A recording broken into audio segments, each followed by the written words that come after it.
Hello. Shivam BPSC academy में आपका स्वागत है। आज हम लोग मॉडर्न हिस्ट्री का एक कंप्लीट समरी करेंगे, जिसमें हम लोग मॉडर्न हिस्ट्री को एक क्रमबद्ध तरीके से देखेंगे। तो सबसे पहले हम लोग यूनिट वन, भारत में यूरोपीय कंपनी का आगमन पे। तो यूरोपियन यूनियन से सबसे पहला जो यूरोपीय कंट्री था वो था पुर्तगाली। उसके बाद थे डच, फिर अंग्रेज, फिर डेनिश, फिर फ्रांसीसी। तो जो पुर्तगाली कंपनी थी वो 1498 में भारत आए थे, और इनकी जो कंपनी थी इनका एस्टेब्लिशमेंट 1498 में हुआ था। और इन्होंने अपनी पहली फैक्ट्री कोचीन केरला में 1503 में लगाई थी। फिर आते हैं डच, जिसकी कंपनी की एस्टेब्लिशमेंट 1602 में हुई थी, और वो भारत 1605 में आए थे। इन्होंने अपनी पहली फैक्ट्री मसूलीपट्टनम में लगाई थी 1605 में। एक्चुअली मसूलीपट्टनम नाम नहीं था, एक्चुअली नाम था मछलीपट्टनम, बट अंग्रेज इसे प्रोनाउंस नहीं कर पाते थे, इसलिए इसका नाम मसूलीपट्टनम वो प्रोनाउंस करते थे। तो 1605 में इन्होंने अपनी पहली फैक्ट्री लगाई। फिर आते हैं अंग्रेज, जो कि सबसे इम्पोर्टेंट है, और इन्होंने अपनी कंपनी सबसे पहले लगाया था मछलीपट्टनम में, जो कि 1611 में था। और ये एक टेम्पररी फैक्ट्री थी। जो इनकी जो परमानेंट फैक्ट्री थी वो सूरत में लगी थी 1613 में। ठीक है। और जो इनकी जो एस्टेब्लिशमेंट हुआ था 1600 में हुआ था, और 1608 में ये भारत आ गए थे। फिर आते हैं डेनिस, जो कि 1620 में भारत आए थे। इनकी जो कंपनी की एस्टेब्लिशमेंट थी वो 1616 में थी। ये बहुत इंपॉर्टेंट है, आप लोग को इसको याद करना चाहिए बिल्कुल भी। और फिर आते हैं डेनिस का। तो डेनिस का जो कंपनी थी, डेनिस ईस्ट इंडिया कंपनी, इसकी जो एस्टेब्लिशमेंट थी वो 1616 में हुई थी। और ये जो कंपनी आया था वो 1620 में आया था। इन्होंने अपनी पहली फैक्ट्री ट्रैंकोवर, तमिलनाडु, 1620 में लगाई थी। और सबसे लास्ट में आए थे फ्रेंच। सबसे लास्ट में एक्चुअली नहीं आए थे, फ्रेंच आए थे उसके पास, उसके बाद शायद स्पेनिश भी आए थे। तो जो फ्रेंच आए थे वो 1668 में आए थे। और उनकी जो कंपनी थी इसकी स्टैब्लिशमेंट हुई थी 1664 में। इन्होंने अपनी पहली फैक्ट्री सूरत में 1668 में लगाया था। तो अब हम लोग एक एक करके पढ़ लेते हैं। तो फर्स्ट आते हैं हमारे पुर्तगाल। पुर्तगाल, जिसका जो इंडिया में टाइमिंग था 1498 से लेके 1961 में था। तो जो पुर्तगाल थे वो फर्स्ट एंड लास्ट तक, यानी कि जो सबसे पहले जो यूरोपियन कंट्रीज से आया था वो भी पुर्तगाल था, और जो सबसे लास्ट में जो गया था वो भी पुर्तगाल था। तो सबसे पहले 1498 में ये आए थे, और सबसे बाद में यानी कि 1961 में ये गए। तो जो भारत आने का जो सबसे पहला जो प्रयास था वो बार्थोलोम्यू डियाज ने किया था, जो 1487 में ही किया था। और ये अफ्रीका का केप ऑफ गुड होप, जो कि अफ्रीका का बिल्कुल साउदर्न टिप है, वहां तक आया था। और फिर वहां से आके ये वापस चला गया था, क्योंकि इसको आगे रास्ता नहीं पता चला। फिर जो सेकेंड अटेम्प्ट था वो 1498 में हुआ था, जो कि वास्को डेगामा ने किया था। वो 20 मई 1498 में कालीकट केरल भारत पहुंचा था। ठीक है। कालीकट में वो केरल में आया था, भारत में। तो इनका जो स्वागत था वो कालीकट के शासक जमोरिन ने किया था। ये बहुत इंपॉर्टेंट है, ये नाम याद रखिएगा। फिर अगर हम लोग देख लेते हैं, तो इनका जो भारत आने में, कालीकट आने में जो इनका जो सहायता किया था, जो असिस्ट किया था, वो थे अहमद इब्न मजीदी। इनका नाम भी बहुत इंपॉर्टेंट है। और जो पुर्तगाल, जो वास्को डी गामा जो आया था, वो काली मिर्च का व्यापार करके यहाँ से 60 गुना मुनाफा कमाकर वापस किया था। तो देख लीजिए कितना ज्यादा मुनाफा था उस समय वो कमा रहे थे। यानी कि अगर 60 गुना मुनाफा किया, तो सारे खर्च को निकाल के भी 60 गुना मुनाफा करना ही बहुत ज्यादा प्रॉफिट होता है। फिर जो पुर्तगाल के जो फर्स्ट गवर्नर थे वो थे फ्रांसिस्को दी अल्मीरा। ठीक है। इसको मैं अलग कर देता हूँ। फ्रांसिस्को दी अल्मीरा, जो कि 1505 में यहाँ के गवर्नर बने। इनको जो याद किया जाता है, इनके ब्लू वाटर पॉलिसी के लिए इनको याद किया जाता है। नीले जल शांत की नीति। ठीक है। शांत जल की नीति। ठीक है। अब रियल फाउंडर जो थे वो थे अल्फांसो दी अल्बुकर्क। ये जो सेकंड गवर्नर थे, इनको रियल फाउंडर इसलिए कहा जाता है क्योंकि ये इन्होंने ऐसा काम किया था जिसके कारण इनका जो प्रभाव था वो सबसे अधिक था। तो ये गोवा को बीजापुर के शासक यूसुफ शाह से 1510 में जीत लेते हैं। और इनके बाद जो शासक आता है, यानी कि जो नीनो दी कुन्हा आता है, वो गोवा को कैपिटल बनाता है 1530 में। बट जीता किसने था? तो बीजापुर के सुल्तान से अल्फांसो दी अल्बुकर्क ने जीता था। ठीक है। उसने इंडियन वुमन के साथ मैरिज पॉलिसी को इनकरेज किया था, यानी कि भारत में आए हैं तो फिर ऐसा नहीं है कि सिर्फ भारत को लूटना ही है, बल्कि भारत के साथ ये संबंध भी बनाए, और एक तरीके से आप यहाँ पे रिलेशन बनाकर और यहाँ पे रह रहे थे, यहाँ से प्रॉफिट तो कमाना ही था उनको। फिर आते हैं नीनो दी कुन्हा, इनके बारे में बता दिया कि इन्होंने गोवा को कैपिटल बनाया था, इनके बारे में बस इतना ही जानना काफी है। और फिर जाते हैं जो पुर्तगाज का जो कंट्रीब्यूशन था वो क्या था। भारत में सबसे पहला फर्स्ट प्रिंटिंग प्रेस किसने लगाया था, तो वो पुर्तगाल ने ही लगाया था 1556 में। फिर आते हैं कुछ महत्वपूर्ण चीज जो कि हम लोग आज अपने भारत में यूज करते हैं, वो एक्चुअली यहाँ की नहीं है, वो पुर्तगाल ही लेके आए थे। तो जो सबसे पहला है टोबैको, तंबाकू, red chilli, potato, pineapple, Alphonso mango जो कि बहुत फेमस है। इन्होंने ये सब किसने लेके आया था, पुर्तगाल ने ही लेके आया था। अब जानते हैं कि डिक्लाइन कैसे हुआ पुर्तगाल का। तो 1961 में ऑपरेशन विजय के तहत गोवा, दमन, दीव को भारत में विलय हो गया। तो जब अंग्रेज यहाँ से गए 1947 में, तो उस समय जो पुर्तगाली थे वो भारत छोड़ नहीं रहे थे, वो गोवा और दमन दीव पे बैठे थे और वो कह रहे थे ये तो हमारी टेरिटरी है और मैं क्यों जाऊं, अंग्रेजों से आज़ादी मिली है लेकिन ये तो हमारा टेरिटरी है, वो जा ही नहीं रहे थे। तो इसके लिए ऑपरेशन विजय चलाया गया और गोवा और दमन दीव को उससे आज़ाद कराया गया और भारत में मिला लिया गया। अब आते हैं हम लोग बात करते हैं डच की। तो डच के बारे में ये जान लेते हैं हम लोग। जो डच का जो सबसे पहला जो गवर्नर बोल सकते हैं उसको, जो आया था वो कौन थे, कार्नेलियस दे हाउटमैन। 1596 में आए थे। और इनकी जो कंपनी थी वो 1602 में डच ईस्ट इंडिया कंपनी की स्थापना हुई थी, ठीक है। इनका जो हेडक्वार्टर था वो बटाविया इंडोनेशिया में था। और इन्होंने जो फोकस किया था वो टेक्सटाइल ट्रेड किया था, यानी कि भारत में वो टेक्सटाइल पे ज्यादा केंद्रित थे।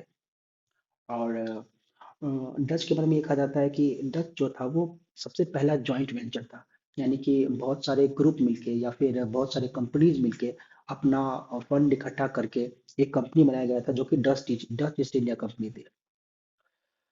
तो इसका जो एंड हुआ था वो 1759 में हुआ था बैटल ऑफ बेदरा में। तो यानी कि रॉबर्ट क्लाइव से, यानी अंग्रेज से ये लड़के रॉबर्ट क्लाइव से, और 1759 में बैटल ऑफ बेदरा में ये हार गए और यहाँ से चले गए। फिर आते हैं अंग्रेज जो कि मोस्ट इंपॉर्टेंट है। तो अंग्रेज के लिए अंग्रेज को पट गए, ठीक है। तो इसका जो अंग्रेज का जो कंपनी था वो क्या था, ईस्ट इंडिया कंपनी हम लोग जनरली बोलते हैं, बट इसका जो एक्चुअल नाम था वो था governor and company of merchants of London trading into the east Indies. East India company से हम लोग सिंपल बोलते हैं, बट इसका नाम का इतना लंबा चौड़ा नाम है।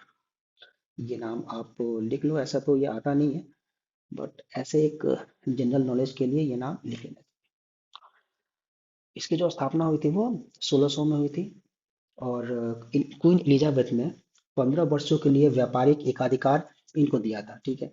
बट जब इनके पुत्र यानी किंग जेम्स वन आए थे, उन्होंने 1609 में मोनोपोली को अनिश्चित काल के लिए बढ़ा दिया गया, यानी कि इन्होंने दे दिया इसको कि जाओ तुम जब तक सदन करना तब तक कर सकते हो। तो जो अंग्रेज के सबसे पहले 1608 में कैप्टन हॉकिंस आए थे जो कि रेड ड्रैगन नाम के जहाज से आए थे, जो कि सूरत पहुंचे थे 1608 में। ये डेट याद रखना, 1608 में सबसे पहले आए थे कौन, कैप्टन हॉकिंस। अब जो पहली फैक्ट्री थी इनकी ये थी मसूलीपट्टनम में 1611 में, और जो परमानेंट फैक्ट्री थी वो थी वेस्ट इंडिया में, यानी कि सूरत में थी, गुजरात के सूरत में। अब देखते हैं जो बहुत सारे जो यूरोपीय कंट्री आए, वो आए और अपना कुछ ट्रेड किया और फिर चले गए, लेकिन सबसे अधिक दिन तक और सबसे ज्यादा प्रभुत्वशाली जो थे वो कौन थे, वो अंग्रेज थे। तो वो क्यों थे, वो इसलिए थे क्योंकि इनकी डिप्लोमेसी बहुत तगड़ी थी। तो जो अब देखते हैं जो थॉमस रो था, जो किंग जेम्स का अम्बेसडर था, 1615 में आया और मुगल एम्परर जहांगीर से ट्रेड परमिशन प्राप्त की। तो 1608 में कौन आया था, हॉकिंस आया था। उन्हें ट्रेड का जो अधिकार था वो नहीं मिला था, बट थॉमस रो आए और उन्होंने मुगल एम्परर जहांगीर से ट्रेड परमिशन ले ली। अब ये देखो, अब Magna carta of the company ये किसको कहते हैं। तो मुगल एम्परर फर्रुख सियार ने 1717 में रॉयल डिक्री शाही फरमान जारी किया, जिसके तहत था कि 3000 के वार्षिक कर पर बंगाल में टैक्स फ्री ट्रेड की अनुमति दे दी गई। और बॉम्बे में मिंट किए गए सिक्कों को पूरे मुगल किंगडम में चलाने की परमिशन मिल गई।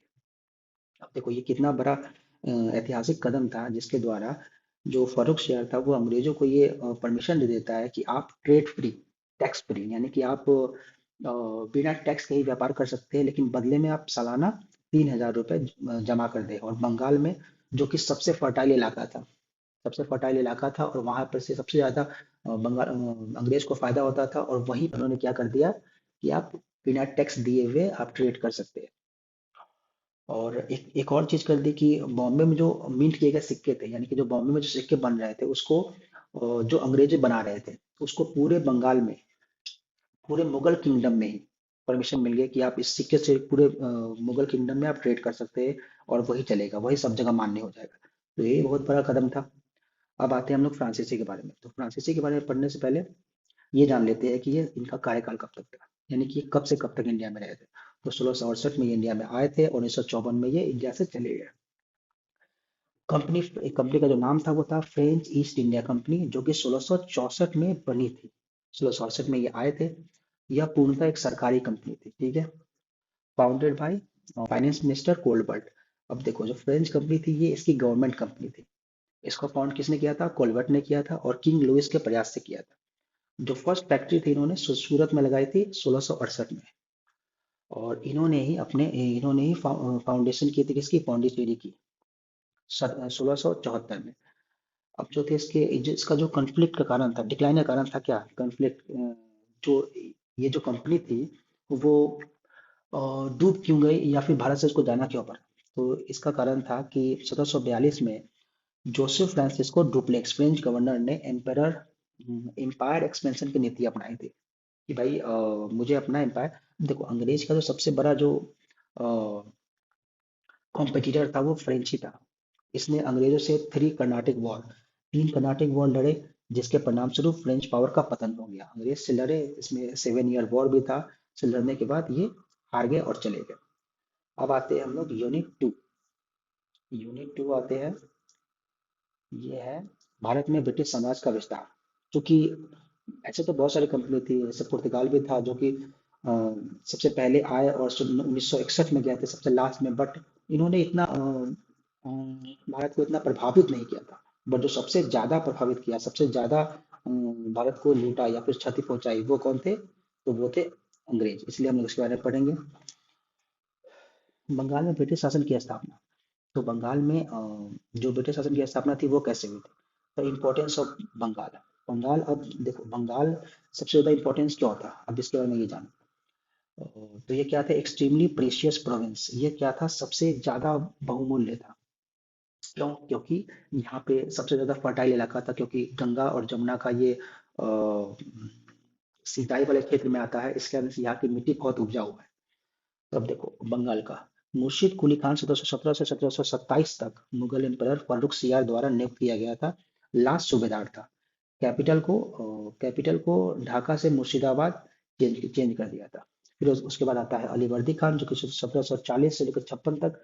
उसने अंग्रेजों की तुलना में बी हाइव, मधुमक्खी के छत्ते से की, अंग्रेजों की तुलना की थी बी हाइव से। यानी कि ये इकट्ठे रहते हैं और जहां भी जाते हैं वहां पे विध्वंस मचा देते हैं। अब है सिराजुद्दौला, 1756 से 1757 तक। अब सिराजुद्दौला के बारे में कहा जाता है कि ये बहुत ज्यादा अड़ियल था। और क्या था, ये अपने जो क्षेत्र था उसको उस पे कोई भी राजा चाहेगा कि भाई हमारा जो क्षेत्र है वो मेरे अधिकार में रहे। तो ये इसी तरीके था। वैसे भी ये बहुत ज्यादा यंग था, इसलिए ये बहुत ज्यादा महत्वाकांक्षी था। तो इनके कार्यकाल में ही हुआ था ब्लैक होल इंसिडेंट, हुआ था 20 जून 1756 में, जिसमें सिराज ने कलकत्ता पर अटैक कर दिया। उसके बाद अटैक होने के बाद ट्रीटी ऑफ आलमगीरपुर हुआ, अलीनगर हुआ, ट्रीटी ऑफ अलीनगर, जो कि हुआ था फरवरी 1757 में। सिराज को अपमानजनक संधि करनी पड़ी थी। अब अब जब सिराजुद्दौला को अपमानजनक संधि करनी पड़ी, इसके कारण से था कि बाद में तो विद्रोह होगा ही। तो फिर बाद में हुआ बैटल ऑफ प्लासी। फिर आता है बैटल ऑफ प्लासी। तो अभी देखिए, हाँ,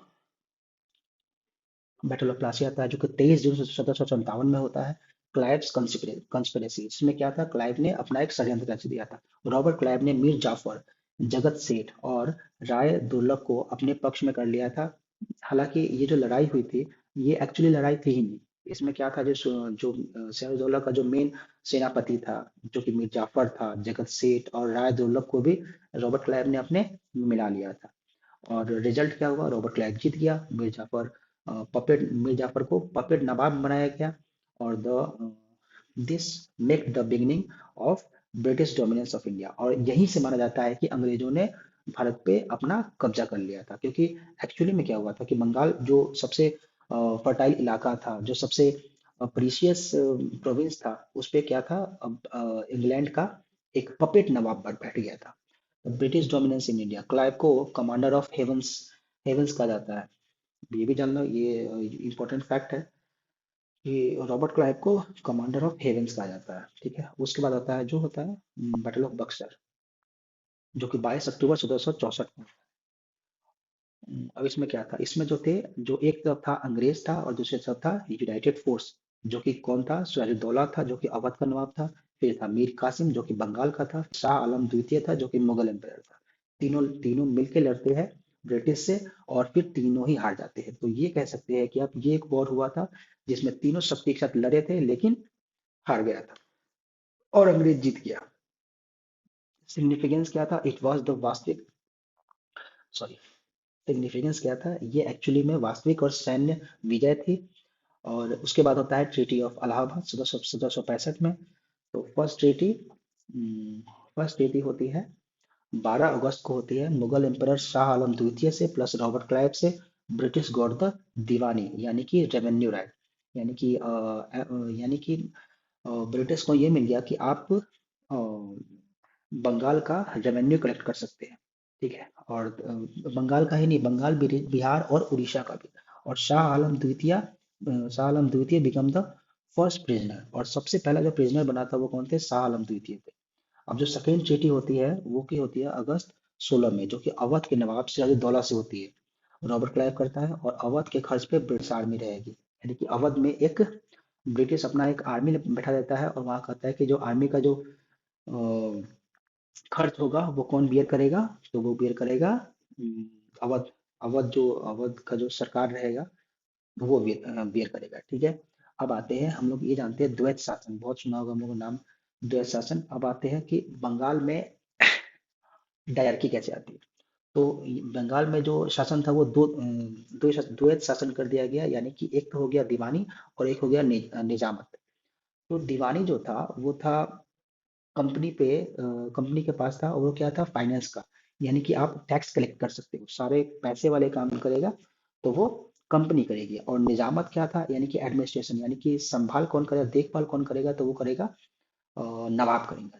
ठीक है, अब उसके बाद होता है के एम पन्नीकर ने इसे डाकुओं का राज कहा था। फिर एंड 1772 में वॉरेन हेस्टिंग्स ने इसे समाप्त कर दिया था, यानी कि द्वैत शासन का अंत 1772 में वॉरेन हेस्टिंग्स ने समाप्त कर दिया था। ये लाइन को अंडरलाइन कर लेते हैं। ठीक है, अब आते हैं हम लोग यूनिट 3 पर, ब्रिटिश साम्राज्यवादी नीति। तो ब्रिटिश इंपीरियलिस्ट पॉलिसीज, तो पहला पॉलिसी सहायक संधि, इसको बोलते हैं सब्सिडी अलायंस। और इसे ही बोल रहा था ना कि जो सबसे पहला जो था सब्सिडी अलायंस लाने वाला कौन था, फ्रेंच गवर्नर डुप्लेक्स था। उसके बाद में इन्हें किसने लाया था, इसके बाद में लाया था इसे लॉर्ड वेलेस्ली ने, जो कि एक अंग्रेज गवर्नर था। 1798 से लेकर 1805 तक ये चला था। ऑब्जेक्टिव क्या था, ये क्यों लाया गया था, तो कंपनी को भारत में सर्वोच्च शक्ति, सुप्रीम पावर के रूप में स्थापित करना था। फीचर्स क्या थे, तो प्रिंसली एस्टेट को ब्रिटिश रेसिडेंट रखेगी, यानी कि प्रिंसली एस्टेट एक ब्रिटिश रेजिडेंस रखेगी। ठीक है, तो जितने भी प्रोविंस थे जो कि प्रिंसली एस्टेट के पास थे, तो उनको एक ब्रिटिश रेजिडेंट रखना पड़ता था, यानी कि उसके स्टेट में एक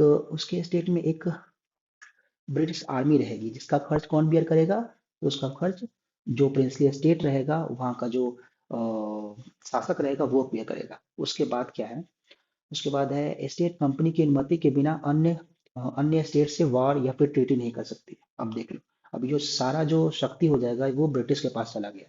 ठीक है, कंपनी के पास चला गया। एस्टेट कंपनी की सहमति के बिना एम्पेरर और यूरोपियन पावर के लोगों को शरण नौकरी नहीं देगी। ठीक है, तो अभी जो भी करना होगा, जैसे मान लो अंग्रेज है तो ये यूरोपियन पावर हो गए। तो ऐसा भी नहीं है कि कोई जो प्रोविंस है वो किसी जैसे फ्रेंच का या फिर किसी डच का की सहायता ले सकता है, ऐसा भी नहीं कर सकता है। वो सिर्फ यूरोपियन पावर में सिर्फ इंग्लैंड से ही ये, सारे अपने ट्रीटी है या फिर अपना जो भी कंसल्टेंट जो भी अपना अ, सारे जितने भी कंट्रोल्स है वो इंग्लैंड के पास ही रहेगा और किसी भी यूरोपियन पावर से ये कंसल्ट नहीं कर सकते। अब तीसरा था इम्प्लीमेंटेशन। अब ये कैसे कैसे अंग्रेज ने अ, भारत के जितने भी प्रोविंस थे उनको अपने मिलाया कैसे, तो सबसे पहला था वो हैदराबाद था। हैदराबाद का निजाम हैदराबाद का निजाम 1798 में अंग्रेज अंग्रेज के संधि पत्र पे हस्ताक्षर कर देता है। उसके बाद आता है मैसूर, जो कि वाडिया डायनेस्टी थी 1799 में, वो भी इनसे मिल जाती है। फिर आता है अवध, जिसके थे सादत अली खान, वो 1801 में मिलते हैं। फिर आते हैं मराठा, जो कि पेशवा बाजीराव द्वितीय थे, 1802 में मिल जाते हैं। अब आते हैं डॉक्ट्रिन ऑफ लैब्स। तो इसको जो इंट्रोड्यूस किया था उसका नाम था लॉर्ड डलहौजी, जो कि 1848 से लेकर 1856 का था। तो इनकी जो पॉलिसी थी वो थी नेचुरल हायर की पॉलिसी, यानी कि पैतृक वारिस। यानी कि ऐसा है कि अगर किसी राज्य में अगर उसका जो अगर बेटा नहीं होगा तो उसका जो वारिस नहीं है, क्योंकि बेटी तो शासन चला नहीं सकती है, तो जो बेटा होगा वही पैतृक वारिस होता है। अगर वो बेटा ना होगा तो कंपनी जो प्रिंसली एस्टेट है उसको कंपनी के नाम पे कर दिया जाएगा। अगर बेटा नहीं हुआ तो, यानी कि अगर नेचुरल हायर नहीं हुआ तो जो अगर गोद ले सकते हैं। गोद लेने के बाद भी ऐसा नहीं है कि अंग्रेज छोड़ देगी उसको। तो ऐसा था कि अगर किसी राज्य में अगर उसको बेटा नहीं हुआ तो वो जो राज्य है वो कंपनी हथिया लेगी। ठीक है। ठीक है। अब आते हैं category of states for adoption right. तो फर्स्ट ग्रुप में आते थे state created by British, complete ban on on adoption. तो जो फर्स्ट ग्रुप था और सेकेंड ग्रुप थर्ड ग्रुप, तीन ग्रुप बना लिए थे। और फर्स्ट स्टेट में था कि कंपनी ने जिसको बनाया है उसमें जो थे कंप्लीट बैन ऑफ अडॉप्शन, यानी कि आप उसमें किसी भी बच्चे को अडॉप्ट नहीं कर सकते। जैसे किसी का बच्चे नहीं हो रहे हैं या फिर लड़की है तो वो लड़का को अडॉप्ट नहीं कर सकती। दूसरा है सेकेंड ग्रुप था सबॉर्डिनेट टू ब्रिटिश नीड, जो ब्रिटिश के नीड के द्वारा बनी है। सो तो ब्रिटिश कंसेंट बिफोर अडॉप्शन, यानी कि अगर कोई राजा है उसके अगर कोई बेटा नहीं है तो वो अंग्रेज सरकार से पूछेगा कि हाँ क्या मैं अडॉप्ट कर लूँ या फिर नहीं। अंग्रेज बोलेंगे तब अडॉप्ट कर सकते हैं। और थर्ड ग्रुप था नेवर अंडर ब्रिटिश रूल, जो ब्रिटिश के रूल में नहीं थे। उसमें क्या था, नो इंटरफेरेंस इन अडॉप्शन, यानी कि उसमें थे कि आप अडॉप्ट कर सकते थे। अब क्या थे अनेक्स स्टेट, यानी कि इसमें किसको मिलाया गया था। तो जो फर्स्ट था वो था सतारा था, फिर जैतपुर, फिर भगत, फिर उदयपुर, फिर झांसी, फिर नागपुर, और फिर लास्ट में थे अवध। तो सतारा का यहाँ डेट दिया हुआ है। हम्म, सतारा को 1848 में, जैतपुर या संबलपुर को 1849 में, बागट को 1850 में, उदयपुर को 1852 में, झांसी को 1852 में, और नागपुर को 1854 में। और अवध सबसे लास्ट में था annex due to misrule, यानी कि उस पे शासन का आरोप लगाकर 1856 में इसे भी ये अपने में मिला लेते हैं। ठीक है। अब आते हैं हम लोग इस पे ब्रिटिश कालीन शिक्षा नीति पर आते हैं, ब्रिटिश एजुकेशन पॉलिसी में। तो ब्रिटिश एजुकेशन पॉलिसी को चार फेज में डिवाइड किया जा सकता है। तो फेज वन, प्रथम प्रयास, चार प्रयास में था 1772 से लेकर 1813 तक, जो कि क्या थी, उदासीनता की नीति थी। यानी कि उन्होंने बिल्कुल ही छोड़ दिया था कि भाई जो भी एजुकेशन चल रहा है उसको चलने दो, कोई दिक्कत नहीं है। तो क्या था उसका, भारतीय ग्रंथों का अध्ययन, उसमें क्या था अपना, भारतीय जो ग्रंथ थे वो चल रहे थे, उसमें इन्होंने कोई छेड़छाड़ नहीं किया था। सेकेंड, जो कि द्वितीय चरण आया था उसमें क्या था, 1813 से लेकर 1857 तक था। इसमें एक्टिव इंटरवेंशन था, यानी कि अब इसमें हस्तक्षेप करने लगे कि भाई क्या पढ़ना है और क्या नहीं पढ़ना है ये भी अंग्रेजी डिसाइड करेंगे। इसमें क्या थे, पश्चिमी शिक्षा पर जोर दिया गया। ठीक है। इंग्लिश मीडियम में पढ़ाई होना चाहिए, या फिर जितने भी बुक्स है या फिर जितने भी एजुकेशन साइकोलॉजिकल है वो सारे कहाँ से होंगे, इंग्लैंड के होंगे। ठीक है। अब आते हैं थर्ड थर्ड द्वितीय जो चरण थे वो आते हैं 1857 से 1885 तक हुए थे। उसमें क्या था, प्रमोटिंग कंजर्वेशन था, रूढ़िवादिता का प्रोत्साहन था। इसमें क्या था, reported of non intervention post 1857। इसमें क्या था कि बिल्कुल भी आप मतलब पश्चात्य पे ही निर्भर हो गए थे।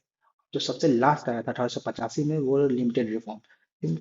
इसमें क्या था, सुधार किया गया था, जो कि अंग्रेज ने जिसको थोप दिया था इस पे। इसमें जितने भी इंटेलेक्ट आए थे जैसे रविन्द्रनाथ टैगोर हो गए, सुभाष चंद्र बोस हो गए, इन्होंने इसका विद्रोह किया। राजा राम मोहन राय हो गए, इन्होंने इसका विरोध किया। और नेशनलिज्म का डिमांड किया, यानी कि राष्ट्रवाद की यहाँ पे से भावना उठने लगी, और इन्होंने अपने राष्ट्र को ज्यादा प्राथमिकता दी कि भाई हमारा जो लैंग्वेज है, हमारा जो एजुकेशन है, वो हमारा देश का ही होना चाहिए, हम लोग किसी और दूसरे के देश के लैंग्वेज को नहीं अपनाएंगे। ठीक है। अब आते हैं हम लोग बिफोर 1813 से पहले, जो कि प्रायद्वीपवाद थे।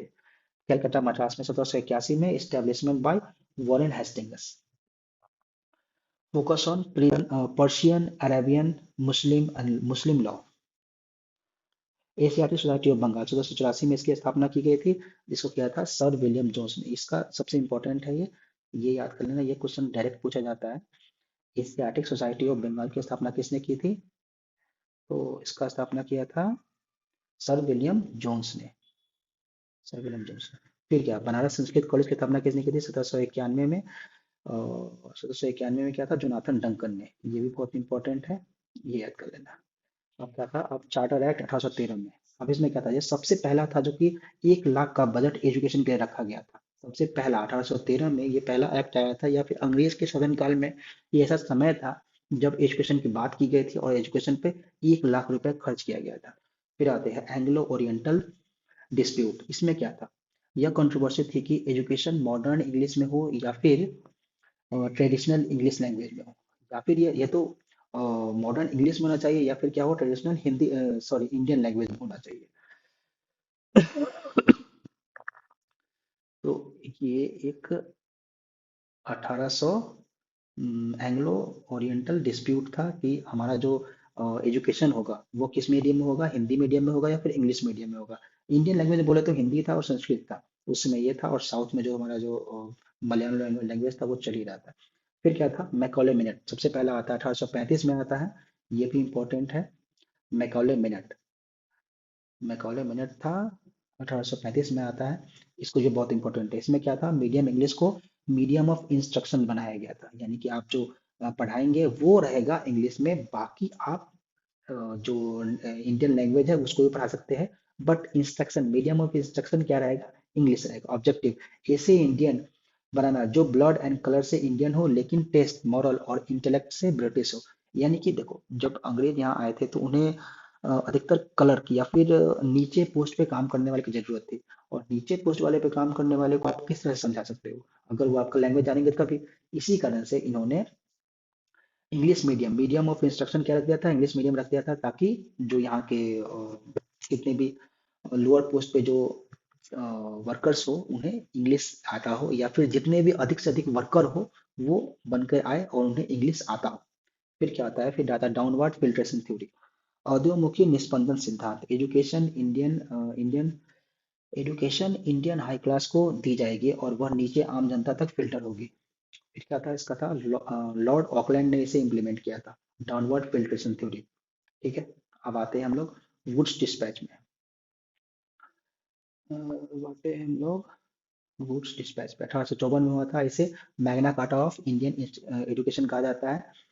तो इसका जो रिकमेंडेशन था, उसने किसने रिकमेंडेशन किसने दिया था? यूनिवर्सिटी एजुकेशन के लिए इंग्लिश और स्कूल एजुकेशन के लिए लोकल लैंग्वेज। यही था कि यूनिवर्सिटी एजुकेशन, यानी जो अपर जो एजुकेशन होगा उसमें आपको इंग्लिश पढ़ाया जाएगा, इंग्लिश से पढ़ाया जाएगा। और जो स्कूल एजुकेशन होगा, यानी कि सेकेंडरी जो एजुकेशन होगा उसमें लोकल लैंग्वेज जैसे कि हिंदी या फिर संस्कृत या फिर उड़िया, जो भी लैंग्वेज यहाँ चलती है उसमें पढ़ाया जाएगा। तो रिजल्ट क्या हुआ इसका? यूनिवर्सिटीज की स्थापना हुई, जैसे कलकत्ता, बॉम्बे एंड मद्रास। 1857 में 3 यूनिवर्सिटी बनाई गई थी। अब आता है हंटर कमीशन 1882 में, जो कि प्राइमरी और सेकेंडरी एजुकेशन को की प्रोग्रेस को रिव्यू किया गया और प्राइमरी एजुकेशन लोकल लैंग्वेज में देने पर बल दिया गया। फिर आते हैं अब हम लोग यूनिट 3, जो कि हमारा भारत में प्रेस का विकास। प्रेस का विकास सबसे पहले किसने किया था? तो पोर्टुगाल के समय में हुआ था सबसे पहले। First pressing printing press Goa में लगाई गई थी 1556 में। किसने लगाया था? तो पोर्तुगीज ने लगाया था। First newspaper the Bengal Gazette और the Calcutta General Auditors, publish in 1780 by 1780 में हुआ था, जेम्स ऑगस्टस हिकी के द्वारा हुआ था। First Indian newspaper English English था, और जो कि वीकली था, बंगाल गजट था 1816 में, गंगाधर भट्टाचार्य के द्वारा। फर्स्ट हिंदी न्यूज़पेपर जो था वो उदंत उदंत मार्तंड था 1826 में, फ्रॉम कलकत्ता बाई जुगल किशोर था। अब ये जो बहुत सारे जो इम्पोर्टेंट फैक्ट्स हैं, इन्हें याद करना चाहिए। ये है, बंगाल गजट है, उदंत मार्तंड है, फादर ऑफ इंडियन जर्नलिज्म भी कौन थे? राजा राम मोहन राय थे। अब देखो, इनका जो पब्लिकेशन था वो क्या था? संवाद कौमुदी थी, जो कि बंगाली थे 1881 में, और मिरातुल अखबार था जो कि पर्शियन में था 1822 में। ठीक है। अब देखो, जो प्रेस के लिए जो पहला एक्ट आया था, प्रेस कंट्रोल एक्ट आया था, वो क्या था? प्रेस नियंत्रण अधिनियम 1799 में आया था, लॉर्ड वेलेस्ली के द्वारा। इसमें क्या था? प्री सेंसरशिप लगाया गया, लॉर्ड हेस्टिंग्स ने 1818 में समाप्त कर दिया गया था। और थर्ड जो आया था, लाइसेंसिंग रेगुलेटिंग एक्ट आया था, 1823 में आया था, जो कि जॉन एडम्स ने लाया था। और प्रेस की स्थापना के लिए लाइसेंस लेना अनिवार्य था। राजा राम रॉय को मिरातुल अखबार बंद करना पड़ा था। उसका आता है मैककेफे एक्ट, फिर आता है वर्नाकुलर प्रेस एक्ट। ये ज्यादा इंपॉर्टेंट है, वर्नाकुलर प्रेस एक्ट। ये भी 1878 में आया था, और लॉर्ड लिट्टन ने इसे लाया था। इंडियन लैंग्वेज न्यूज़पेपर पर कंट्रोल के लिए इसे माउथ गैगिंग एक्ट, मुंह बंद करने वाला अधिनियम भी कहा जाता है। सोम प्रकाश, ईश्वर चंद्र विद्यासागर पर सबसे पहले लागू हुआ था। लॉर्ड रिपन ने 1822 में से रद्द कर दिया गया था। अब आते हैं हम लोग यूनिट 4 में। प्रथम यूनिट 4 में आते हैं, ये क्या है? प्रथम स्वतंत्रता संग्राम। सॉरी, ये है प्रथम स्वतंत्रता संग्राम, फर्स्ट फ्रीडम स्ट्रगल। तो उसका जो पॉलिटिकल रीजन था वो क्या था? राजनीतिक कारण क्या था? मुगल एम्पायर का अपमान, डलहौजी की डॉक्ट्रिन ऑफ लैप्स, और और सोशियो रिलीजियस रीजन क्या था? सामाजिक धार्मिक कारण क्या था? तो क्रिश्चियन मिशनरीज को धर्म प्रचार की अनुमति मिल गई थी 1813 में। 1813 का जो एक्ट आया था, जिसके द्वारा ये कहा गया था कि एजुकेशन पे 1 लाख रुपया खर्च करेंगे, उसके साथ ही ये भी आया था कि क्रिश्चियन मिशनरी को आज़ादी दे दिया गया था कि आप इंडिया में आओ और अपने धर्म का प्रचार करो। फिर क्या था? इंडियन सोशियो रिलीजियस स्ट्रक्चर में ब्रिटिश कोर्ट का इंटरफेरेंस हो गया था। लेक्स लॉ की एक्ट भी 1850 में आया था। फिर आता है मिलिट्री रीजन क्या था? सैन्य कारण, जो कि ये एक इमीडिएट कॉज भी कह सकते हैं। इसमें क्या था? रेसिज्म था, लो पे था, लो रैंक था, सूबेदार और सुप्रीम रैंक के लिए था। तो पोस्ट ऑफिस एक्ट 1858 में फ्री पोस्टल सर्विस समाप्त कर दी गई थी। तो ये मिलिट्री रीजन में क्या था कि जो भी यहाँ पे मिलिट्री थे, जो इंडियन थे, सिख थे, मुस्लिम्स थे, उन्हें जो उन्हें लो पे पे रखा जाता था, लो पे ग्रेड पे रखा जाता था। जो अंग्रेज है उन्हें हमेशा हायर पोस्ट मिलता था। और जो हालांकि जो दोनों में जो पोटेंशियल था वो सेम था, बट अंग्रेजों को ऊपर ऊपरी पोस्ट मिलती थी, और इंडियंस को, जो कि हिंदू मुस्लिम सिख ईसाई जो भी थे, सॉरी हिंदू मुस्लिम सिख ही थे, वो सब क्या थे? उन्हें लोअर पोस्ट पे रखा जाता था। और उन्हें रिलीजियस तरीके से, जैसे चंदन नहीं लगाना और टोपी नहीं पहनना, पगड़ी नहीं बांधना के लिए अ, हिदायत किया जाता था कि ये नहीं करना है आपको। हालांकि ये सब क्या थे? ये सब रिलीजियस चीज है, इनमें छेड़छाड़ नहीं होना चाहिए। पोस्ट ऑफिस एक्ट 1854 में आया था। जनरल सर्विस एस्टेब्लिशमेंट एक्ट 1856 में इंडियन सोल्जर को सी क्रॉसिंग, विदेशी सेवा अनिवार्य कर दिया गया था। अब देखो, अ, इंडियन में ये मान्यता था कि जो भी अपना जो समुद्र को पार करेगा उसका धर्म भ्रष्ट हो जाएगा। और इन्होंने ये जनरल सर्विस इनलिस्टमेंट एक्ट ला दिया था 1856 में। इसके द्वारा था कि आपको सी क्रॉसिंग करना ही पड़ेगा, आपको अनिवार्य कर दिया गया था, जिसको भी भेजा जाएगा उसको जाना ही है। अब देखो, जो सबसे इमीडिएट कॉज क्या था, तात्कालिक कारण क्या था? तो न्यू एनफील्ड राइफल 1856 में brown old brown base gun की जगह पे इंट्रोड्यूस की गई थी। जिसमें क्या था? जिसमें जो कंट्रोवर्सी हुई थी वो कार्टिज के लिए हो गया था। तो कार्टिज में क्या था? अपर पार्ट को मुंह से काटना पड़ता था, जिसमें काउ एंड पिग फैट का यूज होता था। फर्स्ट इंसिडेंट क्या था? 29 मार्च 1857 को मंगल पांडे, जो कि 34वें रेजिमेंट के बैरकपुर में लेफ्टिनेंट लेफ्टिनेंट बाग को और मेजर सार्जेंट ह्यूसन को गोली मार दी थी। मंगल पांडे को 8 अप्रैल 1857 को फांसी दे दी गई। Beginning of the result revolt. अब रिवोल्ट स्टार्ट कैसे हुआ था? सबसे पहला रिवोल्ट स्टार्ट हुआ 10 मई 1857 को। ये डेट डायरेक्टली पूछ लिया जाता है, इसलिए इसको मार्क कर लेते हैं। तो 10 मई 1857 को मीरठ से ये रिवोल्ट स्टार्ट होता है। तो इसका सिंबल क्या था? लोटस एंड रोटी था, कमल एंड रोटी। एंड ब्रिटिश पीएम कौन थे? ये पाम्स्टन थे। और गवर्नर जनरल कौन थे? लॉर्ड कैनिंग था। इंडियन एम्परर कौन था? बहादुर शाह जफर था। अब देख लीजिए कि यहाँ का लीडरशिप किसने किया था। तो लखनऊ से किया था बेगम हजरत महल ने, जिसका जो दमन था वो कैंपबेल ने कर दिया था। फिर कानपुर से किया था नाना साहेब ने, जिनका बचपन का नाम, जिनका जो एक्चुअल नेम था वो धोंदूपंत था। और इन्हें इन्हें इनका जो दमन किया था वो कैंपबेल और व्हीलर ने किया था। फिर झांसी से रानी लक्ष्मीबाई थी, जिनका नाम मणिकर्णिका था। स्मिथ एंड ह्यूरोज ने कर दिया था। ठीक है। फिर बिहार से कुंवर सिंह थे, विलियम टेलर और विंसेंट आयर ने इसकी दमन कर दिया गया था। फिर फैजाबाद से थी फैजाबाद से था मौलवी अहमदुल्ला शाह, जो कि जनरल रेनाल्ड ने इसे दमन कर दिया था।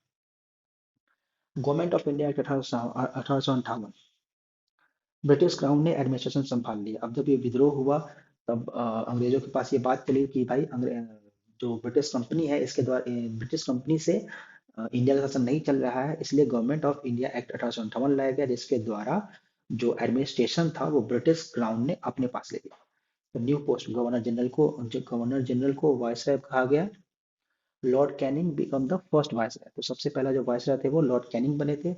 Policy change, policy of social social non intervention, सामाजिक हस्तक्षेप की नीति लाई गई। प्रिंसली स्टेट इंपेरियलिस्ट पॉलिसी का त्याग, प्रिंसली स्टेट को ऑटोनॉमी दी गई। अब आते हैं हम लोग फोर्थ नंबर पे, जो कि है भारतीय प्रतिक्रिया, किसान एवं नागरिक विद्रोह। अभी जब 1857 का विद्रोह हुआ, उसके बाद किसान विद्रोह को पढ़ना भी जरूरी है। किसान और नागरिक विद्रोह भी पढ़ लेते हैं। तो इसमें जो सबसे पहला जो मोस्ट इंपॉर्टेंट है वो हम लोग पढ़ लेते हैं। तो प्रमुख किसान विद्रोह में पढ़ेंगे। सबसे पहला है इंडिगो रिवोल्ट, यानी कि नील विद्रोह। ये कहाँ हुआ था? बंगाल के नादिया डिस्ट्रिक्ट में हुआ था। इसके जो लीडर थे वो थे दिगंबर एंड विष्णु बंधु थे, विष्णु विश्वास थे। की फैक्ट है, यह विद्रोह सफल रहा। 1860 में नील आयोग इंडिगो कमीशन का गठन किया गया। नारा था, हम महारानी की और रैयत और हम महारानी की रैयत है और महारानी के ही रैयत रहना चाहते हैं। ठीक है। दूसरा था पावना विद्रोह, पावना रिवोल्ट था, जो कि बंगाल में हुआ था। और इसका जो थे लीडर थे वो ईश्वर चंद्र रॉय थे। नारा था, हम महारानी की रैयत है और महारानी के ही रैयत रहेंगे। ठीक है। और थर्ड था डिक्कन अपराइजिंग, दक्कन विद्रोह था, जो कि था महाराष्ट्र में, पुणे और अहमदनगर में था।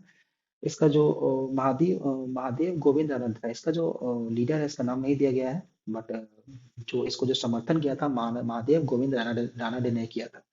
फिर आते हैं मोपला विद्रोह, जो कि केरला में हुआ था, मालाबार मालाबार तट पे हुआ था। इसके जो लीडर थे वो थे अली मुस्लियार थे। यह हिंदू जमींदारों के अत्याचारों का विरोध था। बारदोली सत्याग्रह हुआ था, जो कि सूरत गुजरात में हुआ था। इसके जो लीडर थे वल्लभ भाई पटेल थे। गांधी जी ने वल्लभ भाई पटेल को सरदार की उपाधि इसी सत्याग्रह में प्रदान किया गया था। फिर आते भगत मूवमेंट, जो कि बंगाल में हुआ था। इसके जो लीडर थे वो थे कोमपरम एंड भवन सिंह थे। किसानों ने उपज का 2/3 भाग रखने और 1/3 भाग जमींदारों को देने की मांग की थी। अब प्रमुख सन्यासी विद्रोह, जितने भी प्रमुख नागरिक विद्रोह, सॉरी, जितने भी नागरिक विद्रोह थे उसका भी देख लेते हैं हम लोग। इसमें सबसे पहला आ जाता है हम लोग का अम, सन्यासी रिवोल्ट आता है। 1763 से लेकर 1800 तक अंग्रेजों के विरुद्ध फर्स्ट सिविल अपराइजिंग था, जो कि सन्यासी रिवोल्ट था। यही बंगाल के क्षेत्र में ही हुआ था। फिर आते हैं फकीर रिवोल्ट 1776 से लेकर 1777 तक हुआ था, जो कि बंगाल में हुआ था। और मजमून शाह और चिराग अली के क्षेत्र में हुआ था। फिर आते हैं कुका, जिसको हम लोग नामधारी मूवमेंट भी कहते हैं, जो कि 1840 से लेकर 72 तक हुआ था, पंजाब में हुआ था। और भगत जवाहर मल एवं राम सिंह ने के नेतृत्व में सिख धर्म की बुराइयों को दूर करने के लिए किया गया था। अब आते हैं हम लोग यूनिट 7 पे, भारतीय राष्ट्रीय आंदोलन। हाँ, अब देख लीजिए आईएनसी के जो एस्टेब्लिशमेंट है वो देख लेते हैं। 28 दिसंबर 1858 में हुआ था। 1885 में, सॉरी, 1885 में हुआ था। उसके जो फाउंडर थे वो एलन ऑक्टेवियन ह्यूम थे, एक रिटायर्ड ब्रिटिश आईसीएस ऑफिसर थे। और ये ऑर्निथोलॉजिस्ट थे, यानी कि पक्षी विज्ञानी भी थे। तो वाइस राय डफरिन, लॉर्ड डफरिन 1884 से 1888 तक, जिसने कांग्रेस को माइक्रोस्कोपिक मिनॉरिटी ऑफ इंडिया, सूक्ष्मदर्शी अल्पसंख्यकों की संस्था कहकर पुकारा था। जो फर्स्ट सेशन था जो आईएनसी का, वो हुआ था बॉम्बे में गोकुलदास तेजपाल संस्कृत कॉलेज में। ठीक है। ग्वालियर टाइम्स में हुआ था। ठीक है। और इसके जो चेयरमैन थे, जो फर्स्ट चेयरमैन थे वो कौन थे? विमर्श चंद्र बनर्जी थे। और जो इसमें अटेंडीज थे, यानी कि किसने कितने मेंबर ने इसको अटेंड किया था, वो 72 मेंबर थे, जिसमें सुरेंद्र नाथ बनर्जी ने भाग नहीं लिया था। अभी ये क्वेश्चन डायरेक्ट आता है, सुरेंद्र नाथ बनर्जी ने क्यों भाग नहीं लिया था?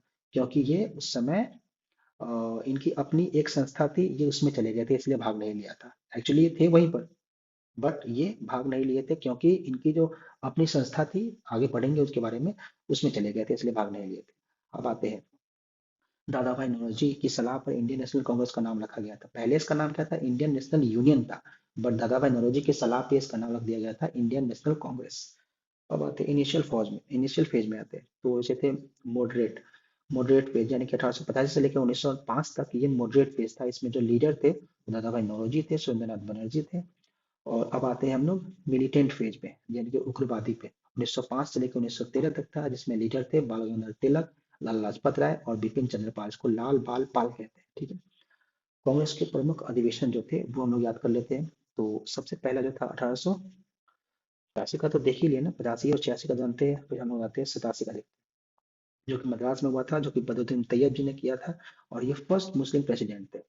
और जो दूसरा था वो 1888 में, जो कि चौथा था, ठीक है, ये हुआ था इलाहाबाद में, जिसको जॉर्ज यूले ने किया था, फर्स्ट इंग्लिश प्रेसिडेंट थे, ठीक है। उसके बाद 1896 में, जिसको कोलकाता ने किया था, रहमतुल्लाह सियानी थे। वंदे मातरम पहली बार गाया गया था। 1905 में बनारस में गोपाल कृष्ण गोखले गोखले इसकी अध्यक्षता की थी। बंगाल पार्टीशन की आलोचना की गई, गोखले को लीडर ऑफ अपोजिशन बनाया गया। 1906 में कोलकाता में था, दादा भाई नौरोजी ने किया था। दादा भाई नौरोजी ने इसके प्रेसिडेंट थे। और स्वराज शब्द का पहला प्रयोग किया गया था 1907 में, सूरत में हुआ था, जिसका जो अध्यक्षता थी डॉक्टर रास बिहारी घोष ने किया था। फर्स्ट स्प्लिट हुआ था ऑफ कांग्रेस, पहला विभाजन हुआ था कांग्रेस में, जिसमें मॉडरेट एक्सट्रीमिस्ट, नरम और गरम दल बट गए थे। 1911 में कोलकाता में हुआ था। पंडित विश्व नारायण धर के अध्यक्षता में हुआ था। जनगण मन पहली बार गाया गया था 1911 में। फिर 1916 में लखनऊ में हुआ था, अंबिका चंद्र मजूमदार मॉडरेट एक्सट्रीमिस्ट पैक्ट, यानी कि इसमें दोनों के क्या हुआ था, समझौता हो गया था, जिसमें कांग्रेस मुस्लिम लीग का भी पैक्ट हो गया था, यानी कि समझौता हो गया था।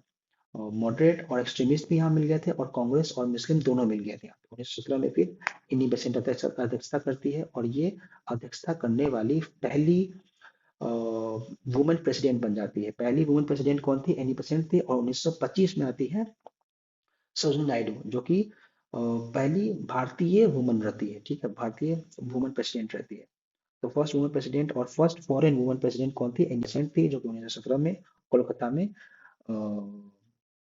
अध्यक्ष बनी थी। 1924 में बेलगांव एकमात्र सेशन, जहां महात्मा गांधी ने अध्यक्षता की थी। सेकेंड, फिर उसके बाद नेक्स्ट आते हैं 1925 में कानपुर में, जिसकी अध्यक्षता सरोजिनी नायडू ने की थी। फिर 1929 में आते हैं लाहौर में, जवाहरलाल नेहरू ने किया था। पूर्ण स्वराज पूर्ण स्वराज का प्रस्ताव पारित हुआ था, और 26 जनवरी 1930 को इंडिपेंडेंस डे मनाया गया था। 1931 में कराची में सरदार वल्लभ भाई पटेल ने फंडामेंटल राइट की मांग की थी। गांधी एवन पैक्ट को अनुमोदित किया था। 1937 में फैजपुर में 37 में first session held in village, Jawaharlal Nehru ने किया था। और 3839 में पता ही है कि सुभाष चंद्र बोस ने करा था। बंगाल विभाजन और स्वदेशी आंदोलन, बंगाल विभाजन कैसे हुआ था? वो 1905 में हुआ था, और वायसराय लॉर्ड कर्जन थे। 1899 से लेकर 1905 रीजन रीजन था ऑफिशियल। बंगाल ब्रिटिश इंडिया का सबसे पॉपुलर प्रोविंस था, जिसमें 7.2 करोड़ पॉपुलेशन, इसलिए एडमिनिस्ट्रेशन डिफिकल्टी का कारण बताया गया था, जो कि एक्चुअल कारण नहीं था। एक्चुअल कारण क्या था कि जो बंगाल में थे वहाँ पे जो एक्सट्रीमिस्ट थे वो बढ़ चढ़ के हिस्सा ले रहे थे, और इनसे इसको खतरा था। इस कारण से इन्होंने बंगाल को बांट दिया था, ताकि ये धर्म और भाषा के आधार पर इसको बांट देंगे, ताकि ये लोग अपने में ही लड़ाई करते रह जाए, और फिर रिवोल्ट कोई ना करे। रियल मोटिव यही था इसका। फिर क्या था, पर्पस क्या था? Propose by home secretary Risley, 1903 में इसको प्रपोज किया था। और डिक्लेरेशन हुआ था 20 जुलाई 1905 में। इफेक्टिव डेट था 16 अक्टूबर 1905 में, यानी कि बंगाल पार्टीशन लागू कब हुआ था? 16 अक्टूबर 1905 में लागू हो गया था। Partition details: west Bengal capital Calcutta, Hindu majority. और east Bengal plus Bengal capital Dhaka, Muslim presidency. Swadeshi आंदोलन कब हुआ था? जो स्टार्ट 7 अगस्त 1905 से हुआ था, कलकत्ता के टाउन हॉल से। ट्रिगर का कारण क्या था? बंगाल पार्टीशन के कारण ही स्वदेशी आंदोलन हुआ था। कि प्रोग्राम्स क्या था? स्वदेशी इंडियन गुड्स, को यूज करना, इंडियन गुड्स को यूज करना, बॉयकॉट था फॉरेन गुड्स और स्पेशली क्लॉथ को बाइकआउट करना है, नेशनल एजुकेशन यानी कि नेशनल स्कूल और कॉलेज की स्थापना करना है। 16 अक्टूबर 1905 को पार्टीशन लागू के दिन शोक दिवस और शोक दिवस के रूप में मनाया गया था। रविंद्रनाथ टैगोर के सुझाव पर इसे राखी डे और मैत्री दिवस के रूप में भी मनाया गया था। इंपॉर्टेंट लीडर्स थे, मुंबई यानी पुणे से बाल गंगाधर तिलक थे, पंजाब से लाला लाजपत राय थे, मद्रास से चिदम्बरम पिल्ले थे, दिल्ली से सैयद हैदर अजाजा थे। स्लोगन, आंध्र के डेल्टा इलाके में इसे वंदे मातरम मूवमेंट कहा जाने लगा। एंड ऑफ पार्टीशन, विभाजन रद्द। दिल्ली दरबार 1911 में ब्रिटिश एम्परर जॉर्ज जॉर्ज पंचम और क्वीन मैरी के आगमन पर इन्हें रद्द कर दिया गया था। अनाउंसमेंट का था, Bengal partition was cancelled and capital transfer to Delhi. Kolkata से दिल्ली ट्रांसफर कर दिया गया था 1912 में। अब आते हैं हम लोग next unit, home rule movement.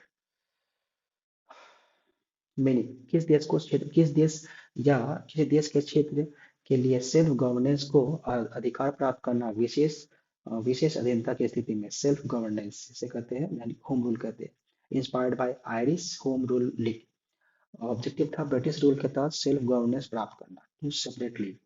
तिलक तिलक का होम रूल लीग था, जिसका एस्टेब्लिशमेंट हुआ था अप्रैल 1916 में। एरिया जो था कर्नाटक, महाराष्ट्र, बॉम्बे को छोड़कर सेंट्रल प्रोविंस और परार, इन सब में किसका था? तो लल्ला सॉरी तिलक का था। ठीक है, बाल गंगाधर तिलक का था। और इसका जो स्लोगन था वो था, स्वराज्य मेरा जन्मसिद्ध अधिकार है और मैं इसे लेकर रहूंगा। Annie Besant all India home rule league, इसका क्या था? बाल गंगाधर तिलक के जगह को छोड़ दिया जाए तो बाकी पूरे इंडिया में एनी बेसेंट का जो होम रूल लीग था वो चल रहा था। इस्टेब्लिशमेंट इसका था सितंबर 1916 में, मद्रास में हुआ था। इसका जो एरिया था वो तिलक के एरिया को छोड़कर लगभग सारा भारत था। तो इसका जो पब्लिकेशन था वो कॉमनवेल और न्यू इंडिया था। एक न्यू इंडिया है इनका पत्रिका था, और एक था यंग इंडिया, जो कि महात्मा गांधी की पत्रिका थी। लखनऊ सेशन 1916 में होता है, जिसमें अंबिका चरण मजूमदार की अध्यक्षता में हुआ था। मॉडरेट एक्सट्रीमिस्ट पैक्ट, तिलक और एनी बेसेंट के प्रयासों से नरम दल और गरम दल के बीच समझौता हुआ। अब आते हैं हम लोग Congress League pact, Lucknow pact, Tilak और मोहम्मद अली जिन्ना के बीच समझौता हुआ। कांग्रेस ने मुस्लिम लीग और सेपरेट इलेक्टोरेट, पृथक निर्वाचन का मांग स्वीकार किया। मदन मोहन मालवीय ने इसका विरोध किया। अब आते हैं हम लोग गांधीवादी चरण पे आते हैं, जो कि 1917 से लेकर 1947 तक आते हैं। महात्मा गांधी परिचय, महात्मा गांधी का इंट्रोडक्शन। का जो नाम था मोहनदास करमचंद गांधी था। इनका जन्म है 2 अक्टूबर 1869 में पोरबंदर गुजरात में। इन्होंने 9 जनवरी 1915 में ये साउथ अफ्रीका से भारत आए थे। इस दिन प्रवासी भारतीय दिवस मनाया जाता है। ये सब तो कॉमन बात है। पॉलिटिकल गुरु इनके थे गोपाल कृष्ण गोखले, और गोपाल कृष्ण गोखले के भी पॉलिटिकल गुरु एमजी रानाडे थे। ये भी लिख लेना चाहिए, एमजी रानाडे, एमजी रानाडे थे, ठीक है। फिलोसफी थे ट्रुथ, सत्य और अहिंसा के मार्ग पर ये चलते थे। इनका जो ऑटोबायोग्राफी था वो माई एक्सपेरिमेंट विद ट्रूथ था, ट्रूथ के साथ मेरे प्रयोग। प्रारंभिक आंदोलन इनका जो था सो 1917 से 18 में गांधी जी ने भारत में सत्याग्रह फर्स्ट हैंड एक्सपीरियंस किया था। तो सबसे पहला 1917 में था चंपारण सत्याग्रह, जो कि तीन कटिया सिस्टम के विरोध में चलाया गया था। इसका फर्स्ट सक्सेसफुल सत्याग्रह था, जो कि जिसको रविंद्रनाथ टैगोर ने महात्मा की उपाधि दी थी गांधी जी को इसी विद्रोह में। नेक्स्ट है अहमदाबाद मिल स्ट्राइक, जो कि 1918 में हुआ था। गुजरात में मिल वर्कर ने 35% बोनस की मांग की थी, और गांधी जी ने 35% की मांग किया था। गांधी जी ने इन्हें दिलवा भी दिया था। फर्स्ट सक्सेसफुल हंगर स्ट्राइक था, इसमें गांधी जी ने अनशन किया था, भूख हड़ताल किया था। फिर आता है खेरा, 1918 में गुजरात में ही था। फेमाइन, अकाल के बाद भी रेवेन्यू कलेक्शन लगान वसूली कर रहा था। तो क्या था, बंगाल में, सॉरी गुजरात में फेमाइन आया था, और उसके बाद फेमाइन आया था तो उन्होंने टैक्स टैक्स को माफ कर दिया था कुछ दिनों तक। और फिर बाद में जब फेमाइन खत्म हो गया तो फिर भी पैदावार उतना नहीं था, तो फिर इन्होंने अपना टैक्स कलेक्ट करना चालू किया। तो फिर किसानों ने इसका विद्रोह करने लगा कि भाई, सॉरी किसानों ने इसका विद्रोह करने लगा कि टैक्स नहीं दे पाएंगे। तो फिर इन्होंने भूख हड़ताल के सॉरी गांधी जी को बुलाया बुलाया और फिर वहां पर से ये विद्रोह हुआ। सरकार ने सिर्फ सक्षम किसानों को रेवेन्यू लेने लेने का आदेश दिया था। जो सक्षम होंगे वही देंगे, बाकी सबसे नहीं लिया जाएगा। अब आते हैं रॉलेट एक्ट 1919 में। हाई कोर्ट जज सिडनी रॉलेट की अध्यक्षता में सेडिशन कमेटी का सिफारिश के पास हुआ था। इसे ब्लैक लॉ भी कहा गया था। प्रोविजन, मजिस्ट्रेट किसी भी इंडिया को बिना वकील बिना दलील के मुकदमा चलाए जेल में डाल सकता था। प्रोटेस्ट, विरोध, गांधी जी ने सत्याग्रह सभा बनाई। पंजाब में डॉक्टर सत्यपाल और सैफुद्दीन किचलू की गिरफ्तारी हुई। जलियांवाला बाग हत्याकांड 13 अप्रैल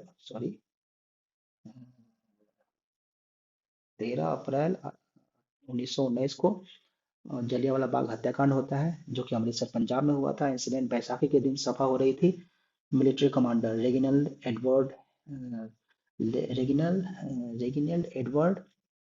डायर ने भीड़ पर गोली चलाई थी। रिएक्शन क्या था? रविन्द्रनाथ टैगोर ने अपने किंग नाइटहुड की उपाधि त्याग दी।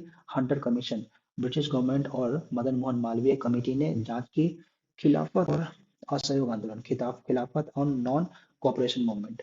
खिलाफत मूवमेंट 1919 से लेकर 1924 तक। वर्ल्ड वॉर वन में टर्की के खिलाफ पद के अपमान पर विरोध में अली ब्रदर्स, मोहम्मद अली और शौकत अली ने शुरू किया था। गांधी जी ने इसे हिंदू मुस्लिम यूनिटी का अवसर माना। नॉन कॉपरेशन मूवमेंट, असहयोग आंदोलन 1920 से 22 में। स्टार्ट डेट 1 अगस्त 1920 को। कांग्रेस अप्रूवल, नागपुर सेशन दिसंबर 1920 में अप्रूव हुआ था। प्रेसिडेंट सी विजय विजय विजय राघवाचारी थे। तो प्रोग्राम थे ब्रिटिश टाइटल, जैसे केसरे हिंद का त्याग, गवर्नमेंट जॉब और फॉरेन गुड की का बाइकआउट। एंड 5 फरवरी 1922 को चौरी चौरा इंसिडेंट के कारण, जहां प्रोटेस्टेंट ने पुलिस स्टेशन को जला दिया था, जिसमें 22 पुलिस की जान चली गई थी। गांधी जी ने 12 फरवरी 1922 को बारदोली के आंदोलन वापस ले लिया गया था। सॉरी, बारदोली से आंदोलन वापस ले लिया था। स्वराज पार्टी 1923 में। फाउंडर्स सीआर दास और मोतीलाल नेहरू ने। ऑब्जेक्टिव, इलेक्शन के माध्यम से काउंसिल में इंटर करना और 1919 एक्ट को का विरोध करना पॉलिसी था।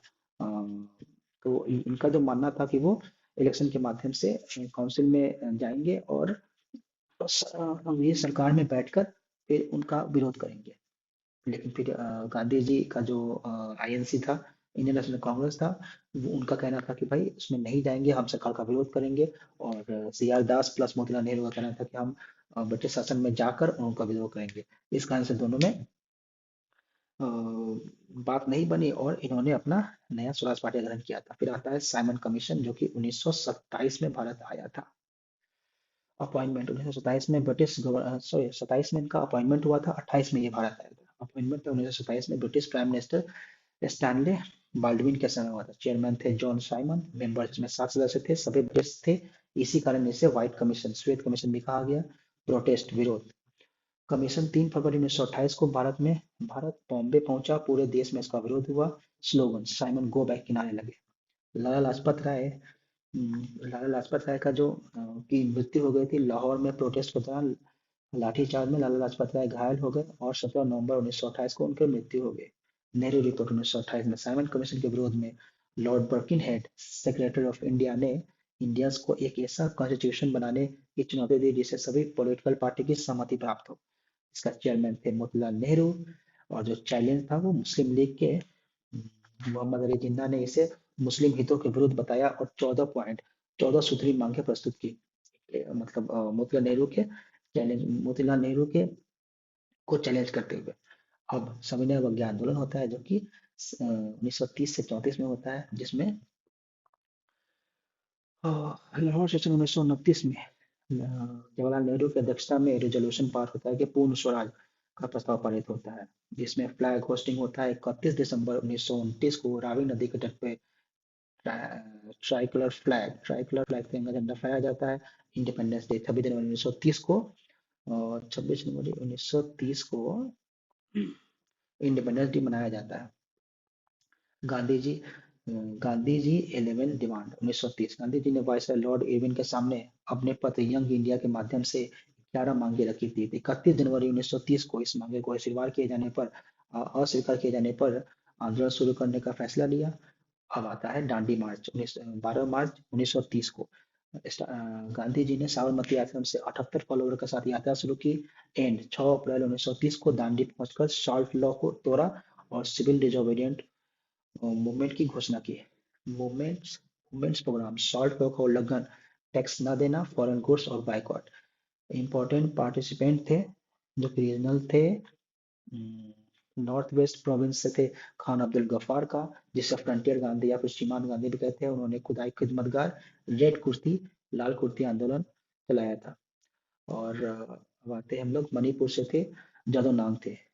के बाद उनकी चचेरी बहन रानी गाइडेंलियू ने नेतृत्व संभाला। जवाहरलाल नेहरू ने उन्हें रानी की उपाधि दी थी। गोलमेज सम्मेलन यानी round table conference. British government ने साइमन कमीशन की सिफारिशों पर चर्चा के लिए लंदन में 3 राउंड टेबल कॉन्फ्रेंस आयोजित किया। कॉन्फ्रेंस फर्स्ट जो थे 1930 में हुआ था, 31 में हुआ था, 32 में हुआ था।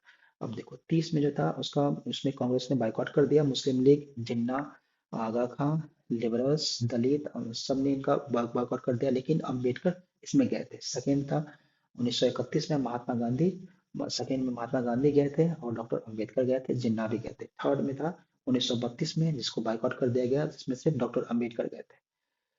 गांधी इरविन पैक्ट दिल्ली समझौता 5 मार्च 1931 को वायसराय लॉर्ड इरविन और गांधी के बीच समझौता हुआ। की पॉइंट, कांग्रेस ने सेकेंड राउंड कॉन्फ्रेंस में भाग लेने का निर्णय किया। अब जो था डिमांड रिफ्यूज हो गया। पॉलिसी उत्तरदायित्व की जांच और भगत सिंह को फांसी की सजा माफ करने की मांग अस्वीकार कर दी गई। अब आता है कम्युनल अवार्ड यानी कि सांप्रदायिक पंचायत, 1932 में आता है। इसको PM British president British prime minister Ramsay MacDonald ने घोषणा किया था। इसका जो प्रोविजन था, दलित वर्ग को मुस्लिम, सिख आदि की तरह सेपरेट इलेक्टोरेट की अधिकार दिया गया था। अब आता है पूना पैक्ट। 26 सितंबर 1932 को 1932 को गांधी जी ने दलित वर्ग को हिंदू समाज का अभिन्न अंग मानते हुए कम्युनल अवार्ड के खिलाफ आमरण अनशन फास्ट अनटू डेथ शुरू किया। एग्रीमेंट, डॉक्टर अंबेडकर और गांधी जी के बीच समझौता हुआ। रिजल्ट, दलित वर्ग के लिए सेपरेट इलेक्टोरेट समाप्त कर दिया गया। इसके बदले सेंट्रल लेजिस्लेचर में 18% सीटों को प्रोविंशियल लेजिस्लेचर के लिए 71 से बढ़ाकर 147 कर दिया गया। भारत छोड़ो आंदोलन, क्विट इंडिया मूवमेंट, जो कि 1942 में हुआ था। इसमें पढ़ते हैं Cripps mission 1942, world war two में इंडियन सपोर्ट के लिए क्रिप्स मिशन भारत आया था। गांधी जी को क्रिप्स मिशन के प्रोपोजल को गांधी जी ने पोस्ट डेटेड चेक, किसी दिवालिया हो रही बैंक का उत्तर दिनांकित चेक कहा था। स्टार्ट 9 अगस्त 1942 को बॉम्बे के गोलिया टैंक मैदान से हुआ था। रेजोल्यूशन रेजोल्यूशन वर्धा प्रपोजल 14 जुलाई 1942 में अप्रूव्ड। स्लोगन, गांधी जी ने डू और डाई का नारा दिया था। Operation zero hour, British government ने 9 अगस्त 1942 को ऑपरेशन जीरो आवर के तहत सभी बड़े नेताओं को गिरफ्तार कर लिया गया। इसलिए अगर ये क्वेश्चन आए कि अ, क्विट इंडिया मूवमेंट का जो लीडर था वो लीडरशिप किसने किया था, तो आप ये बोलना कि किसी ने नहीं किया था। इनकी जो जनता थी उन्होंने किया था। क्यों? क्योंकि जीरो आवर के तहत 9 अगस्त 1942 को सारे जितने भी बड़े नेता थे उसको गिरफ्तार कर दिया गया था। इसमें था अंडरग्राउंड लीडर्स, और ना आसफ अली, राम मनोहर लोहिया, जयप्रकाश नारायण आदि ने भूमिगत अंडरग्राउंड होकर आंदोलन चलाया था। और पैरेलल गवर्नमेंट, समांतर सरकार, बलिया में चित्तू पांडे ने किया था और सतारा में वाईबी चावन ने किया। वाईबी चावन के नेतृत्व में सबसे लंबी चलने वाली सरकार थी। अंतिम पड़ाव जो फाइनल फेज आता है वो आजाद हिंद फौज का आता है। आइडिया, इनका जो आइडिया था आजाद हिंद फौज की स्थापना का, वो मोहन सिंह के मन में आया था। फॉर्मेशन 1942 में रास बिहारी बोस ने जापान में स्थापित किया था। लीडरशिप जो थे 1943 में सुभाष चंद्र बोस के पास आया था। और इन्हें सुप्रीम कमांडर कहा गया था। टाइटल्स, दिल्ली चलो, जय हिंद और तुम मुझे खून दो मैं तुम्हें आजादी दूंगा। ये सब जो जितने भी स्लोगन्स है वो सुभाष चंद्र बोस के द्वारा दिया गया था। रेड फोर्ट ट्रायल्स 1945 में ब्रिटिश ने आईएनए सोल्जर्स, शाह नवाज खान, प्रेम सहगल, गुरु बख्श सिंह ढिल्लों पर मुकदमा चलाया। भोला भाई देसाई, जवाहरलाल नेहरू आदि ने बचाव किया। और भोला भाई देसाई जो जितने भी जो वकील सब गए थे, जितने भी एडवोकेट थे, उनका जो लीडरशिप कर रहा था वो भोला भाई देसाई ही कर रहे थे। वायसराय वेबल ने सजा माफ की। कैबिनेट मिशन 1946 में आया। ब्रिटिश पीएम क्लेमेंट एटली ने इंडियन कॉन्स्टिट्यूशन असेंबली की स्थापना के लिए मिशन भारत भेजा। Members, Patrick Lawrence, Stafford Cripps और A V Alexander. Direct action day Muslim ने 16 अगस्त 1946 को मनाया।